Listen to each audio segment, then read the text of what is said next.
വെപ്പ് താടി മുടിയൊക്കെ വെച്ച് കാണുമ്പോൾ അയ്യേ എന്നൊരു സാധനം നമ്മളെ മനസ്സിൽ വരും. അപ്പോൾ അവിയൽ വരുമായിരുന്നു, ഒന്നും അങ്ങോട്ട് ശരിയായില്ല. ഞാൻ പറഞ്ഞല്ല അവിയലായിട്ടുണ്ട്, പക്ഷെ ലാഗില്ല. അത് ഞാൻ ഉറപ്പായിട്ട് ഞാൻ പറയും ലാഗില്ല, ഒട്ടും ലാഗില്ല. നമ്മളങ്ങനെ ഡിസപ്പോയിൻ്റ് ഒരിക്കലും ചെയ്യിപ്പിക്കുള്ളൂ പടം. വിജയ് എന്തിനോ വേണ്ടി ചെയ്തതുപോലെ തോന്നുന്നു. അങ്ങനെ തിയേറ്ററിൽ ഒന്ന് കാണണം നിർബന്ധമില്ല.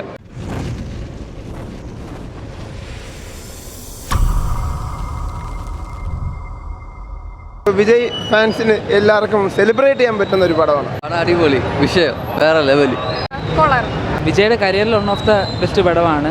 നല്ല സ്ക്രീൻ പ്ലേയും നല്ല ട്വിസ്റ്റും ടേൺസും ഉള്ള ഒരു പടമാണ്. ഫസ്റ്റ് ഹാഫിൽ ചിലപ്പോൾ ഒരു പ്രെഡിക്റ്റബിൾ ആയിട്ട് വരുമെങ്കിലും അങ്ങനെ സ്ക്രീൻ പ്ലേ വെച്ച് ഡയറക്ടർ നല്ലതായിട്ട് പണിയിട്ടുണ്ട്. പടം കൊള്ളാം, ഒരു ആവറേജ് ആണെങ്കിലും കണ്ടോണ്ടിരിക്കുന്ന നല്ല രസമുണ്ട്. വിജയ്ക്ക് വേണ്ടി കാണാൻ ടിക്കറ്റ് എടുത്തത് കൊള്ളായിട്ടാ, കുഴപ്പമില്ല. വെങ്കട് പ്രഭു തല ഫാനാണെന്ന് വീണ്ടും തെളിയിച്ചിരിക്കുകയാണ്. പടം കൊള്ളൂല കേട്ടോ, പോരാ കൊള്ളൂല ബ്രോ. ധോണി മാത്രം കൊള്ളായിരുന്നു, ബാക്കിയൊന്നും കൊള്ളൂല. കൊള്ളാം. അടിപൊളി. ഇല്ല കുഴപ്പമില്ല, കൊള്ളാം. കൊള്ളൂല, ഒട്ടും കൊള്ളൂല. കരയാനില്ല, പക്ഷേ VFX ഒന്നും അത്ര പോരാ. കഥയുമില്ല. വിജയ് എന്തിനോ വേണ്ടി ചെയ്തതുപോലെ തോന്നുന്നു. അങ്ങനെ തിയേറ്ററിൽ ഒന്ന് കാണണം നിർബന്ധമില്ല. പിന്നെ കണ്ടാലും മതി, നെറ്റ്ഫ്ലിക്സിലോ ഏതിലേലും വരുമ്പോൾ കണ്ടാൽ മതി. It's very nice movie bro, very nice. அடிப்படையான மூவி. நெகட்டிவ் இல்லை, first half going slow, second half வந்து சூப்பராக இருந்துச்சு. நிறைய ட்விஸ்ட் நிறையா இருக்குது அதில். படம் கொள்ளலாம், அடிப்பொலி. நிறைய சர்ப்ரைஸ் எலிமெண்ட்ஸ் இருக்குது. கண்டிப்பாக ஒரு கிட்ஸ் அண்ட் என்டர்டைனிங் மூவி தான். கண்டிப்பாக எல்லாரும் കുടുംബത്തോടെ வந்து பார்க்கலாம். കുഴപ്പമില്ല, പക്ഷേ ഒരു വൺ ടൈം വാച്ചബിൾ, അത്രേ ഉള്ളൂ. വേറെ സ്പെഷ്യലായിട്ട് അങ്ങനെ ഒന്നും തോന്നിയില്ല. പക്ഷെ കൊള്ളാം, കുഴപ്പമില്ല.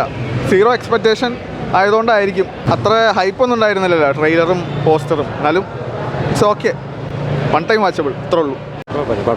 കൊള്ളാം, അടിപൊളി പടം. പടം കൊള്ളായിരുന്നു ബ്രോ.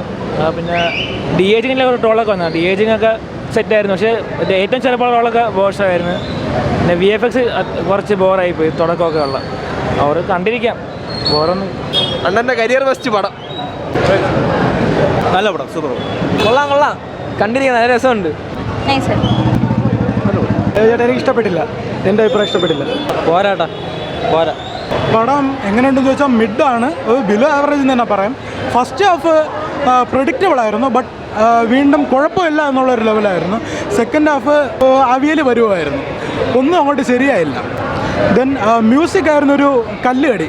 അതുമാത്രമല്ല, ഈ DAGിങ് ലുക്കിനെ കുറേ പേര് കുറ്റം പറഞ്ഞിട്ടുണ്ടായിരുന്നു. DAGിങ് ആക്ച്വലി ഭയങ്കര നല്ലതായിട്ടാണ് എനിക്ക് തോന്നിയത്.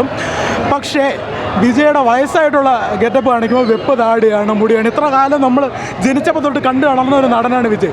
അപ്പോൾ പുള്ളിയെ നമുക്കൊരു വെപ്പ് താടി മുടിയൊക്കെ വെച്ച് കാണുമ്പോൾ അയ്യേ എന്നൊരു സാധനം നമ്മളെ മനസ്സിൽ വരും. ആ ഒരു ഫീലായിരുന്നു. പടം ആവറേജ് എക്സ്പീരിയൻസ്. പടം കൊള്ളാം. ലൈക്ക് നമ്മൾ അങ്ങനെ ഒന്നും ഒരു എക്സ്പെക്റ്റേഷൻ, ഞാൻ കട്ട വിജയ് ഫാനാണ്. ഞാൻ എല്ലാ പടത്തിനും ഫാൻ ഷോക്ക് വരും, സാഹചര്യം കാരണം വരാൻ പറ്റാത്തതാണ്. പടം കൊള്ളാം, നമ്മളങ്ങനെ ഡിസപ്പോയിൻ്റ് ഒരിക്കലും ചെയ്യിപ്പിക്കുള്ളൂ പടം. നമ്മളിപ്പം ഒരു 150 രൂപ എടുത്ത് ടിക്കറ്റ് എടുത്ത് കാണുന്നു, ആ വർത്താണ്. ഇരുന്ന് കാണാം, ഒരു സെക്കൻഡ് ഒരു ലാഗില്ല. ഞാൻ പറഞ്ഞല്ല അവിയലായിട്ടുണ്ട്, പക്ഷെ ലാഗില്ല. അത് ഞാൻ ഉറപ്പായിട്ട് ഞാൻ പറയും ലാഗില്ല, ഒട്ടും ലാഗില്ല.